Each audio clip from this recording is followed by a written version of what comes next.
अच्छा जी, देखिए जिस तरीके से हमने ऑर्डरिंग कॉस्ट की डिटेल पढ़ी थी ना, इसी तरीके से हम ये जो बात करते हैं ना होल्डिंग कॉस्ट की,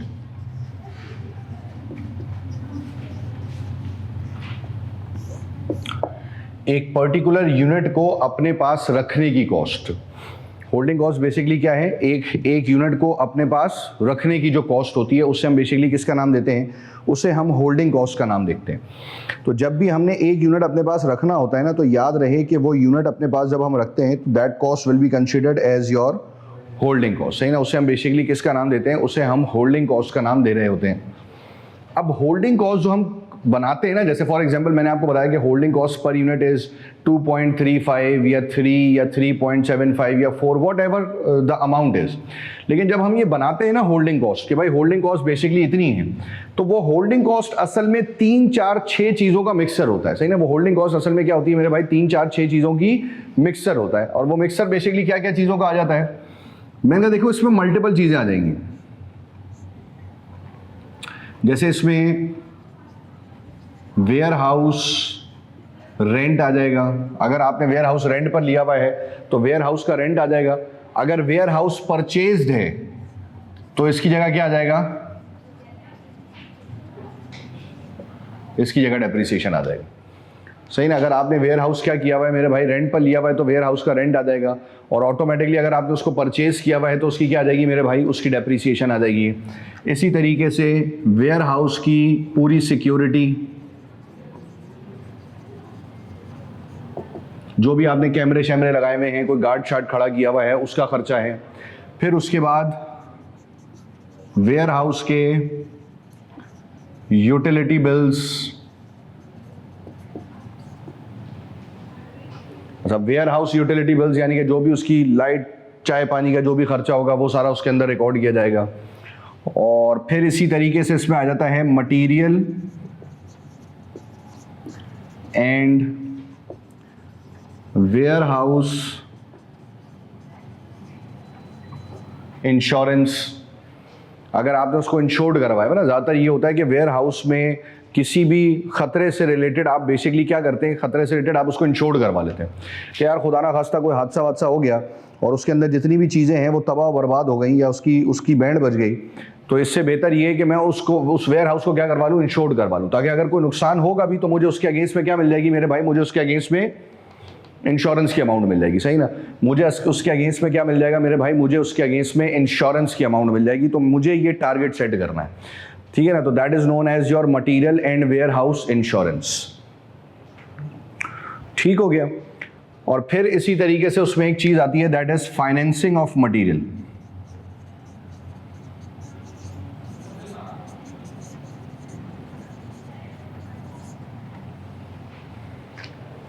फाइनेंसिंग ऑफ मटेरियल, इसका मतलब है कि अगर आपने मटेरियल परचेज करने के लिए कोई लोन लिया हुआ है, सही ना? आपने मटेरियल परचेज करने के लिए कोई लोन लिया हुआ है, तो उस लोन के ऊपर जो आप इंटरेस्ट पे कर रहे होंगे, that is the concept of financing of material.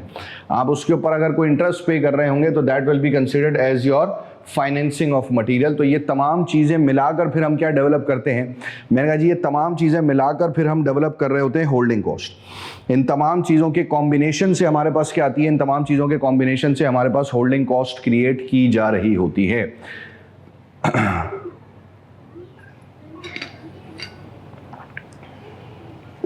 क्या ये बात क्लियर है यहां तक? कोई मसाइल? ठीक हो गया। अब इसके आगे हम बढ़ जाते हैं towards the concept of formulas. कुछ फॉर्मूला लिख रहा हूं, जरा कॉपी कर लें फिर उसको समझ लेते हैं। चले जी, 6 फॉर्मूले मैंने बोर्ड पे लिखे हैं और वो कौन कौन से हैं? Reorder level, maximum inventory level, minimum inventory level, फिर उसके बाद आपके पास क्या आता है? फिर आता है average inventory, total holding cost, और फिर आखिर में आता है फ्री इन्वेंट्री। अच्छा, इन फॉर्मूलाज को समझने से पहले हमें 1-2 चीज़ें पर्टिकुलरली समझनी है, अंडरस्टैंड करनी है, उसके बाद फिर हम इन फॉर्मूलों पर आएंगे। देखिए सबसे पहले हमने क्या समझना है? सबसे पहले हमने समझना है usage. The first thing we need to understand is the usage, सही ना, सबसे पहले हमें यूजेज समझना है। अच्छा, अब यूजेज बेसिकली क्या है? देखो यूजेज है कि material used by production department in a given period, कि एक पर्टिकुलर टाइम पीरियड के अंदर आप कितना मटेरियल इस्तेमाल कर रहे हैं। सही ना, एक पर्टिकुलर टाइम पीरियड के अंदर आप कितना मटेरियल इस्तेमाल कर रहे हैं, तो that is the concept of usage. अच्छा, वो गिवन टाइम पीरियड कुछ भी हो सकता है, वो एक दिन भी हो सकता है, वो एक हफ्ता भी हो सकता है, वो एक महीना भी हो सकता है। तो बेसिकली एक पर्टिकुलर टाइम पीरियड के अंदर आप कितना मटेरियल यूज कर रहे हैं ना, तो that is the concept of usage. मान लें वो गिवन टाइम पीरियड एक दिन है, मैंने अपने प्रोडक्शन डिपार्टमेंट को बुलाया और मैंने प्रोडक्शन डिपार्टमेंट को बुलाकर कहा, मैंने कहा भाई मुझे ये बता, एक दिन में तुम कितना मटेरियल यूज कर लेते हो? उसने कहा सर देखिए, मैं आपको कोई फिक्स्ड अमाउंट तो नहीं बता सकता, मतलब अगर आप मुझे कहें कि मैं आपको कोई फिक्स्ड अमाउंट बता दूं, तो फिक्स्ड अमाउंट बताना मेरे लिए प्रैक्टिकली पॉसिबल नहीं है। हाँ, अलबत्ता मैं आपको क्या बता सकता हूं, मेन चीज ये है कि अलबत्ता मैं आपको क्या बता सकता हूं, क्योंकि देखिए फिक्स्ड अमाउंट तो हम यूज भी नहीं कर सकते ना। मैं आपको बता सकता हूं the concept of minimum usage, कि कम से कम कितना मटेरियल मैं इस्तेमाल कर लेता हूं, that is for example 350 kgs। और दूसरी तरफ मैं आपको बता सकता हूं मैक्सिमम यूजेज, कि मैं ज्यादा से ज्यादा कितना मटेरियल इस्तेमाल कर लेता हूं, तो दैट इज 700 kg। सही ना, कम से कम जो मैं मटेरियल इस्तेमाल करता हूं मिनिमम यूजेज इज 350 kg, और ज्यादा से ज्यादा जो मैं मटेरियल इस्तेमाल करता हूं that is maximum usage is 700 kg। तो उसने कहा जी अब आप इसकी रेंज समझ लें। मैं एग्जैक्ट अमाउंट आपको कोड नहीं कर सकता, क्योंकि मटेरियल यूजेज रेगुलर बेसिस के ऊपर क्या हो रही होती है, चेंज हो रही होती है ना, तो मैं आपको एग्जैक्ट अमाउंट तो कोड नहीं कर सकता। हाँ, अलबत्ता मैं आपको बता सकता हूं कि मिनिमम यूजेज हम कितना यूज करते हैं 350 kg, और मैक्सिमम जो मैं मटेरियल इस्तेमाल करता हूं 700 kg का। उसने कहा देखिए ना, लेबर है, लेबर अपने मूड के हिसाब से काम कर रही होती है, कभी अच्छा काम करेगी, कभी बुरा काम करेगी, कि आप कभी हालात डिफरेंट होंगे, कभी स्टेटस डिफरेंट होगा, इस वजह से चेंजेस, थोड़ी बहुत मॉडिफिकेशन आती रहेंगी। अब आप मान लें कि एक दिन जो है ना वो लेबर टुन थे, लेबर के हालात कशीदा थे, लेबर टुन थे, तो उनका परफॉर्मेंस लेवल कम हुआ था, तो वो कम से कम कितना मटेरियल इस्तेमाल करेंगे। और एक दिन जो है ना वो ऐसा था जब सारे के सारे लेबर जो है ना बिल्कुल चीते होके बावले हुए थे, और जब वो चीते होके बावले हुए थे तो ज्यादा से ज्यादा कितना मटेरियल इस्तेमाल कर रहे थे 700 kg का। इसका मतलब है कि कहानी चलेगी 350 kg से लेकर 750 के दरमियान। किसी दिन 350 होगा, फिर 400 भी हो सकता है, फिर 600 भी हो सकता है, फिर 700 भी हो सकता है, फिर 550 भी हो सकता है। इसके दरमियान की लिमिट रहेगी। किसी भी सिचुएशन में ये अमाउंट 350 से नीचे नहीं जाएगी, और किसी भी सिचुएशन में ये अमाउंट 700 से एक्सीड नहीं करेगी। बस इसी के दरमियान ये कहानी चलती चली जाएगी, और मुझे कुछ एक्स्ट्रा करने की ज़रूरत दरपेश नहीं होगी। इसी के दरमियान ये कहानी चलती चली जाएगी, मुझे और कुछ एक्स्ट्रा करने की ज़रूरत दरपेश नहीं होगी। क्या ये बात क्लियर है यहाँ तक? जबकि on the other hand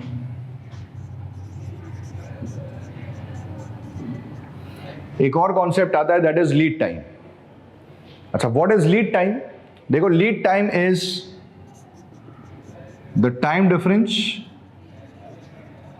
between the placing of an order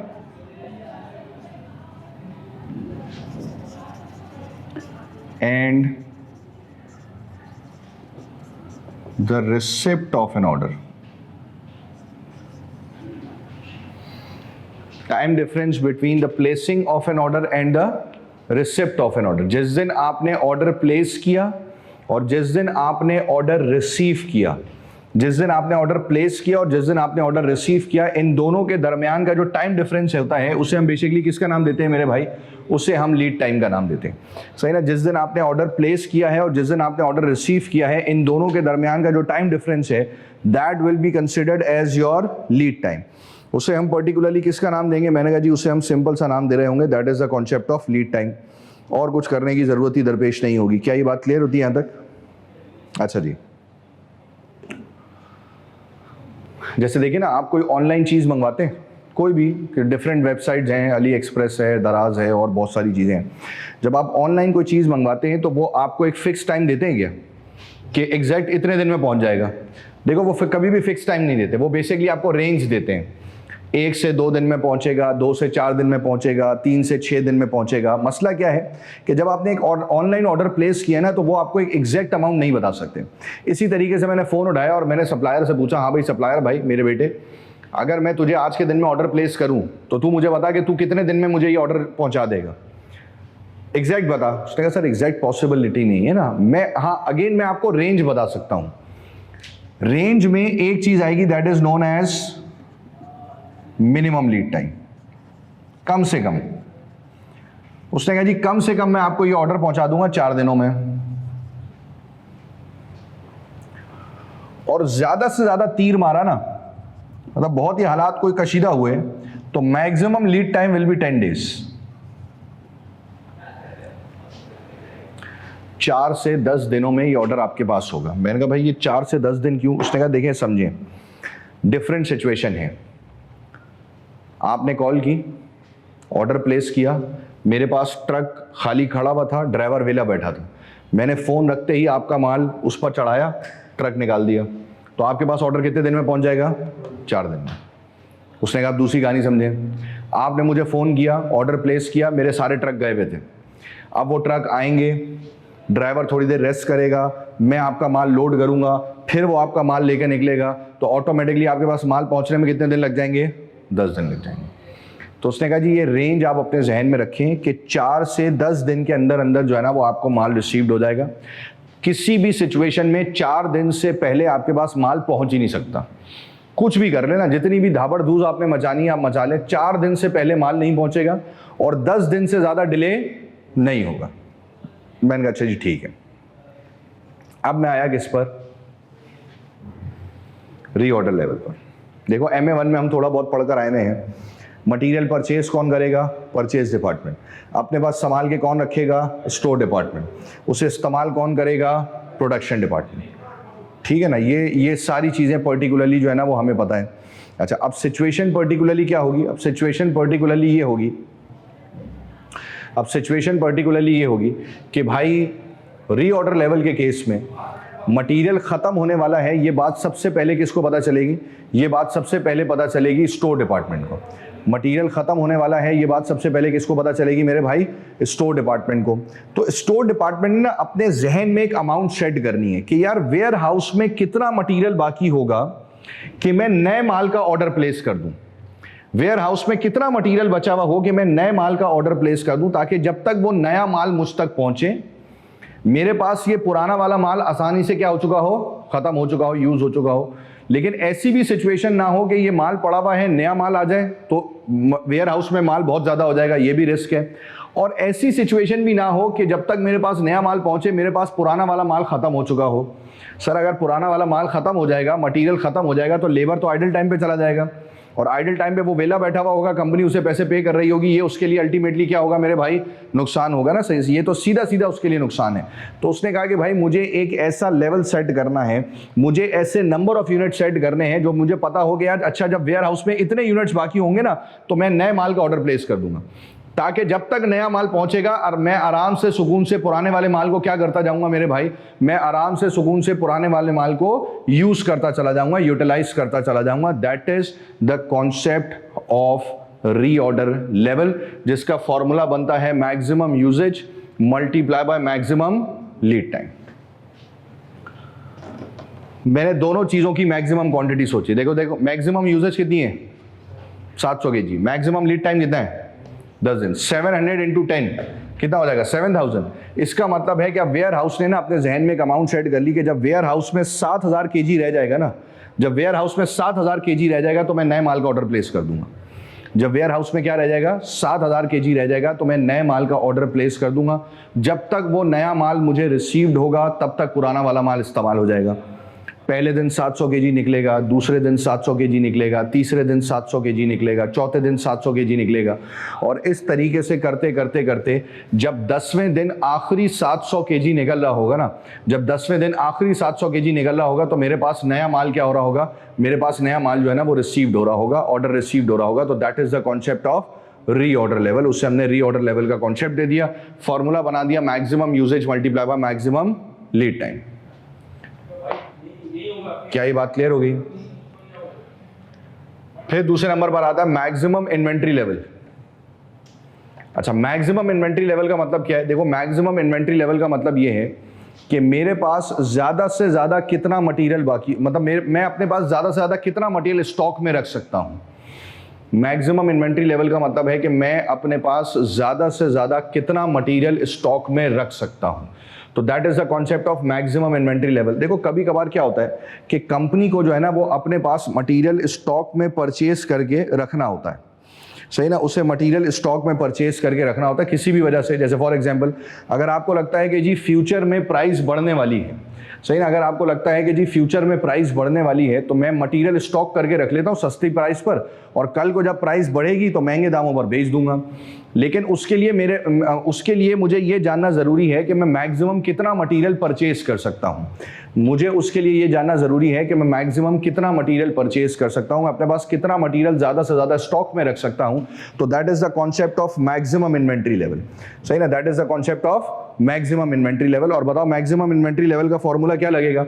मैंने कहा जी सिंपल सी कहानी है, मैक्सिमम इन्वेंट्री लेवल का फॉर्मूला लगेगा, वो यहां से आ जाएगा, प्लस, अच्छा, रीऑर्डर क्वांटिटी क्या है? Reorder quantity is your EOQ, पढ़कर आए ना मेरे भाई, reorder quantity is EOQ minus minimum usage multiply by minimum lead time.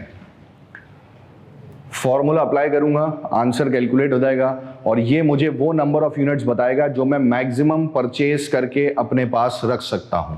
ये मुझे वो नंबर ऑफ यूनिट्स बताएगा जो मैं मैक्सिमम परचेज करके अपने पास रख सकता हूं। तो that is the concept of maximum inventory level. ये बात हम याद रखेंगे। क्या ये बात क्लियर होती है यहां तक? फिर इसी तरीके से आता है मिनिमम इन्वेंट्री लेवल। अच्छा देखो, मिनिमम इन्वेंट्री लेवल का मतलब है कि मुझे कितनी इन्वेंट्री मुझे जो है ना अपने पास सेफ एंड सिक्योर रखनी है बुरे वक्तों के लिए।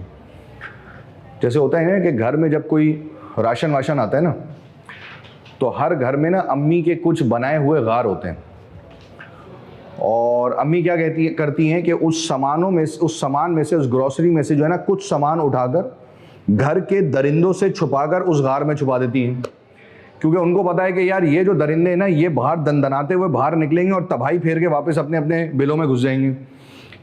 तो वो होता है ना कि जी घर में कुछ सामान उठाकर छुपा दिया जाता है मेहमानों के लिए, कि अगर एकदम से कोई मेहमान आ गया तो उसको क्या देंगे। इसी तरीके से कंपनी क्या करती है कि वो कुछ इन्वेंट्री उठाकर जो है ना वो अपने पास साइड में छुपा कर रख देती है सेफ एंड सिक्योर। वो इन्वेंट्री उसने उठाई और इन्वेंट्री उठाकर उसने सेफ एंड सिक्योर साइड में छुपा कर रख दी। अच्छा, वो इन्वेंट्री उसने क्यों छुपा कर रखी है? वो इन्वेंट्री उसने इसलिए छुपा कर रखी है क्योंकि वो इन्वेंट्री आने वाले बुरे वक्तों में उसके काम आएगी। वो उसने इस माइंडसेट के साथ साइड में छुपा कर रखी है कि कभी कंपनी के ऊपर अगर ऐसी सिचुएशन आ गई, कभी जिंदगी में कंपनी के ऊपर ऐसी सिचुएशन आ गई कि कंपनी के पास इन्वेंट्री लेवल क्या हो गया, एकदम से खत्म हो गई, किसी भी वजह से इन्वेंट्री खत्म हो गई, तो एटलीस्ट मेरे पास वो इन्वेंट्री सेफ एंड सिक्योर कहीं साइड में पड़ी हुई होगी, और मैं उस इन्वेंट्री को क्या कर सकता हूँ मेरे भाई, मैं उस इन्वेंट्री को यूटिलाइज कर सकता हूँ, यूज कर सकता हूँ, सही ना, मैं उस इन्वेंट्री को यूटिलाइज कर सकता हूँ, यूज कर सकता हूँ। तो that is the concept of minimum inventory level, कि इन्वेंट्री का वो हिस्सा जो कि मैंने उठाकर छुपाया हुआ है साइड में, ताकि बुरे वक्तों के अंदर उस इन्वेंट्री को क्या किया जा सकता हो मेरे भाई, यूटिलाइज किया जा सकता हो, जिसका फॉर्मूला क्या बनेगा मेरे भाई, अगेन रीऑर्डर लेवल जो यहां से आ जाएगा, minus average usage multiply by average lead time. अच्छा, अब सुनना गौर से मेरी बात। देखो, एक सिचुएशन तो ये बनेगी कि आपको सवाल में एवरेज यूजेज गिवन होगा, एक सिचुएशन ये बनेगी कि आपको सवाल में एवरेज यूजेज गिवन होगा। अगर तो आपको सवाल में एवरेज यूजेज गिवन है तो ठीक है, लेकिन अगर सवाल में एवरेज यूजेज नहीं है तो हम कैलकुलेट कर लेंगे, और एवरेज यूजेज कैलकुलेट करने का फॉर्मूला क्या होगा, maximum usage plus minimum usage divided by 2। Maximum usage plus minimum usage divided by 2, तो एवरेज यूजेज आ जाएगी। इसी तरीके से लीड टाइम, एक चीज तो ये है कि सवाल में एवरेज लीड टाइम आपको गिवन होगी, सुना गौर से, एक सिचुएशन ये है कि सवाल में एवरेज लीड टाइम आपको गिवन होगा। इन केस अगर आपको ऐसा लगता है कि नहीं सर सवाल में एवरेज लीड टाइम गिवन नहीं है, अगर आपको ऐसा लगता है कि नहीं सर सवाल में एवरेज लीड टाइम गिवन नहीं है, तो फिर एवरेज लीड टाइम कैलकुलेट करने के लिए हम क्या फॉर्मूला अप्लाई करते हैं? हम फॉर्मूला अप्लाई करेंगे maximum lead time plus minimum lead time divided by 2।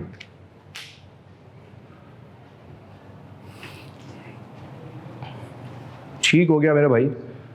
Maximum lead time plus minimum lead time divided by 2 करके हमारे पास जो है ना वो आंसर कैलकुलेट हो जाएगा। हमें और कुछ करने की जरूरत दरपेश नहीं होगी। एग्रीड? फिर हमारे पास क्या आएगा? Average inventory. एवरेज इन्वेंट्री का फॉर्मूला क्या है? Safety inventory. अच्छा अब याद रखना, सेफ्टी इन्वेंट्री के 3 नाम हैं। मैं इसे सेफ्टी इन्वेंट्री भी कह सकता हूं, मैं इसे बफर इन्वेंट्री भी कह सकता हूं, और मैं इसे मिनिमम इन्वेंट्री भी कह सकता हूं। एक ही बात है। मैं चाहूंगा तो मैं उसे सेफ्टी इन्वेंट्री का नाम दे दूंगा, मैं चाहूंगा तो मैं उसे बफर इन्वेंट्री का नाम दे दूंगा, मैं चाहूंगा तो मैं उसे मिनिमम इन्वेंट्री का नाम दे दूंगा। हाँ, मिनिमम ये वाली, वो मिनिमम यूसेज है, ये मिनिमम इन्वेंट्री। अच्छा, मिनिमम इन्वेंट्री इज इन्वेंट्री का वो हिस्सा जो मैंने साइड में छुपा के रखा हुआ था। सही है ना? मिनिमम इन्वेंट्री इज इन्वेंट्री का वो हिस्सा जो मैंने साइड में छुपा के रखा हुआ था। एवरेज इन्वेंट्री का मतलब है कि मैं जब भी इन्वेंट्री चेक करने जाता हूं तो नॉर्मली कितनी इन्वेंट्री पड़ी होती है। देखो ना, सिलसिला कार क्या है, ऑफिस अलग है, वेयर हाउस अलग है। सारे एम्प्लॉयज बैठे हैं ऑफिस में, एक स्टोर डिपार्टमेंट के जितने एम्प्लॉयज हैं ना वो वेयर हाउस में बैठे हैं। अब स्टोर डिपार्टमेंट का मैनेजर जो है ना वो हर रोज की बेसिस के ऊपर डे एंड पर मुझसे जो है ना वो चीजें शेयर कर लेता है, डाटा शेयर कर लेता है, इतना मटेरियल आया, इतना मटेरियल गया, ये सारी चीजें हमसे शेयर कर रहे हैं। लेकिन वो बात जो मुझे कह रहा है वो सही है, इस बात की क्या गारंटी है? सर तुमने मुझे बोला मैं ऑफिस में बैठा, तुम वेयर हाउस में बैठो, वेयर हाउस ऑफिस से 50 किलोमीटर दूर है। तुमने मुझे बोला सर वो आज 600 kg आया, 800 kg इशू हो गया, तो ठीक, इस बात की क्या गारंटी है कि तुम सच बोल रहे हो?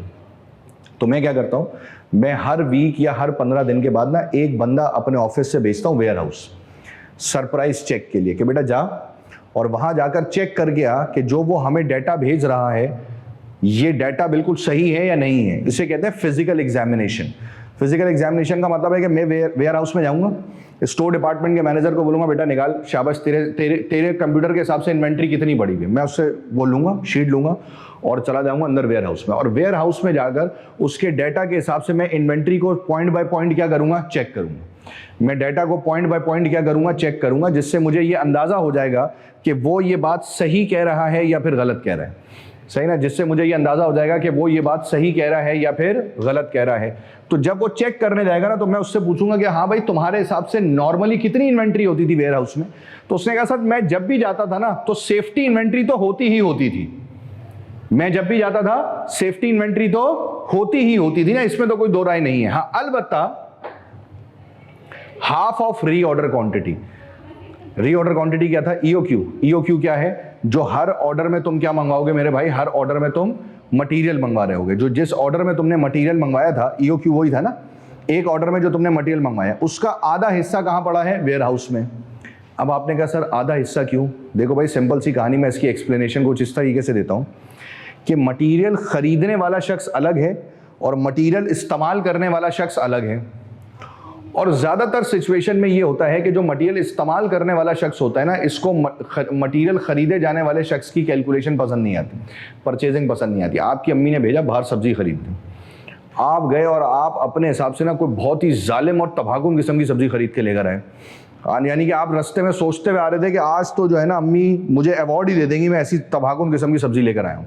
लेकिन जब आपने सब्जी आके घर वालों को पकड़ाई ना तो उन्होंने आपको बुरा भला कहना शुरू कर दिया, तुम तो पागल हो, तुम तो बेवकूफ़ हो, देखो तुम्हें उल्लू बना दिया उसने।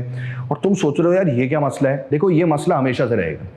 खरीदने वाले का पॉइंट ऑफ व्यू डिफरेंट है और इस्तेमाल करने वाले का पॉइंट ऑफ व्यू क्या है? डिफरेंट है। मैं परचेज डिपार्टमेंट हूँ, मैंने मटेरियल खरीदा, लेकिन मैंने मटेरियल इस्तेमाल नहीं करना ना यार। मटेरियल इस्तेमाल किसने करना है? प्रोडक्शन डिपार्टमेंट ने। अब जब प्रोडक्शन डिपार्टमेंट ने मटेरियल इस्तेमाल करना है ना, तो मैं क्या करता हूं कि मैं हर दफा जो मटेरियल खरीदूंगा ना उसमें से कुछ हिस्सा उठाकर प्रोडक्शन वाले को दे दूंगा, सर ये नया मटेरियल खरीदा है, आप इसको इस्तेमाल करके देख लें ये सही है कि नहीं है, ताकि अगर कोई मसला है, कोई फॉल्ट है, कोई इशू है, अभी बता दो, अभी बता दो, मैं मटेरियल वापस कर दूंगा। 2 महीने के बाद बताओगे तो थोड़ी सप्लायर वापस लेगा। तो इसका मतलब यह है कि मैं एक ऑर्डर में जितना भी मटेरियल खरीदता हूं उसमें से आधा हिस्सा मैं अपने पास रखता हूं, आधा हिस्सा मैं अपने पास रखता हूं यानी कि वेयर हाउस में, और आधा हिस्सा मैं किसको दे देता हूं, प्रोडक्शन डिपार्टमेंट को, ताकि प्रोडक्शन डिपार्टमेंट उस मटेरियल को इस्तेमाल करके ये चेक कर ले कि वो मटेरियल सही है या नहीं है। तो that is safety inventory plus half of reorder quantity. क्या ये बात क्लियर है? तो जब मैंने उससे पूछा कि तुम जब भी वेयर हाउस में जाते थे तो कितने यूनिट्स होते थे, उसने कहा सर सेफ्टी इन्वेंट्री वाले यूनिट्स होते थे, और जो हमने नया माल मंगवाया होता था ना उसमें से आधा हिस्सा हमने प्रोडक्शन को दे दिया होता है और आधा हिस्सा किस में होता था, वेयर हाउस में होता था। दोनों को प्लस करेंगे तो एवरेज इन्वेंट्री है। अब होल्डिंग कॉस्ट किस पर आएगी, जो मटीरियल वेयर हाउस में पड़ा है। होल्डिंग कॉस्ट किस पर आएगी, जो मटेरियल किस में पड़ा है, वेयर हाउस में पड़ा है। सुना गौर से, होल्डिंग कॉस्ट किस पर आएगी, जो मटेरियल किस में पड़ा है, वेयर हाउस में पड़ा है। वेयर हाउस में कितना मटेरियल पड़ा है, safety inventory plus multiply by, आई बात समझ में? यानी कि होल्डिंग कॉस्ट उन्हीं नंबर ऑफ यूनिट्स पर आएगी जो number of units warehouse में है। होल्डिंग कॉस्ट उन्हीं नंबर ऑफ यूनिट्स पर आएगी जो यूनिट्स किस में है मेरे भाई, वेयर हाउस में है। और मैंने आपसे सवाल पूछा भाई वेयर हाउस में कितने यूनिट्स हैं, तो आपने कहा सर वेयर हाउस में हमेशा एवरेज इन्वेंट्री के यूनिट्स होते हैं, और एवरेज इन्वेंट्री के यूनिट्स कैलकुलेट करने का फॉर्मूला था safety inventory plus half of reorder quantity. तो मैंने फॉर्मूला अप्लाई किया safety inventory plus half of reorder quantity, तो मुझे पता चल गया वेयर हाउस में कितने नंबर ऑफ यूनिट्स हैं, और मैंने कहा होल्डिंग कॉस्ट इन्हीं नंबर ऑफ यूनिट्स पर आएगी, तो मैंने उसको मल्टीप्लाई कर दिया किससे, होल्डिंग कॉस्ट पर यूनिट से मल्टीप्लाई कर दिया, तो मेरे पास अमाउंट कैलकुलेट हो गई। That amount is known as total holding cost, और कुछ करने की जरूरत दरपेश नहीं होगी। क्या ये बात क्लियर है यहां तक? और फिर आखिर में क्या आ जाएगा, फ्री इन्वेंट्री। अच्छा, फ्री इन्वेंट्री कहते हैं क्लोजिंग इन्वेंट्री को। इट मींस इन्वेंट्री का वो हिस्सा जो मैंने इस नियत से परचेज किया था कि मैं उसे इस्तेमाल कर लूंगा। इन्वेंट्री का वो हिस्सा जो मैंने इस नियत से परचेज किया था कि मैं उसे इस्तेमाल कर लूंगा, लेकिन साल के आखिर तक मैं उसे इस्तेमाल नहीं कर पाया, यानी कि वो हिस्सा मेरे पास बच गया है। तो फ्री इन्वेंट्री का फॉर्मूला बनता है, बोर्ड पे देखेंगे, फ्री इन्वेंट्री का फॉर्मूला बनता है inventory on hand plus inventory not yet issued. Inventory on hand, inventory का वो हिस्सा जो मेरे हाथ में अभी मेरे पास फिजिकली मौजूद है, तो इसलिए इन्वेंट्री ऑन हैंड को हम एक और नाम देते हैं, दैट इज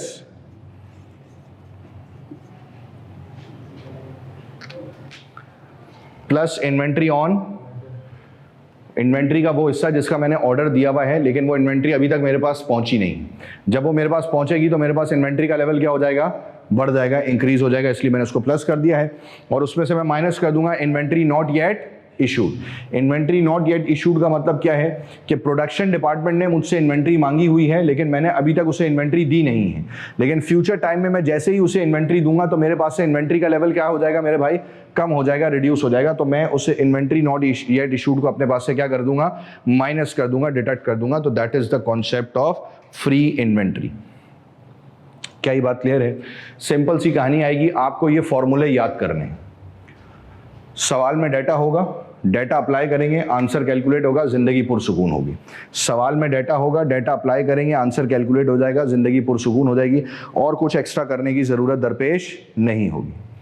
क्या ये बात क्लियर है यहां तक? रीऑर्डर लेवल, वेयर हाउस में कितने यूनिट्स होने चाहिए कि मैं नए माल का ऑर्डर प्लेस कर दूं? तुम्हारी बाइक में कितना पेट्रोल होगा कि तुम दोबारा से पेट्रोल भरवा लोगे? सोचते हो ना ये? तो वो कितना पेट्रोल बाकी होगा वो क्या है आपका, यानी कि एक ऐसा लेवल जिस पर आप नए माल का ऑर्डर प्लेस कर देंगे, रीऑर्डर, दोबारा से ऑर्डर दे देंगे। तो उसके लिए हम फॉर्मूला अप्लाई करते हैं maximum usage multiply by maximum lead time. ठीक हो गया? अच्छा, जरा कैप्लन की किट निकालें, मैं कुछ सवाल बता दूं, वो सॉल्व कर लें तो आपको आइडिया हो जाएगा कि सॉल्व किस तरीके से होंगे क्वेश्चंस। लिख लें जरा। 69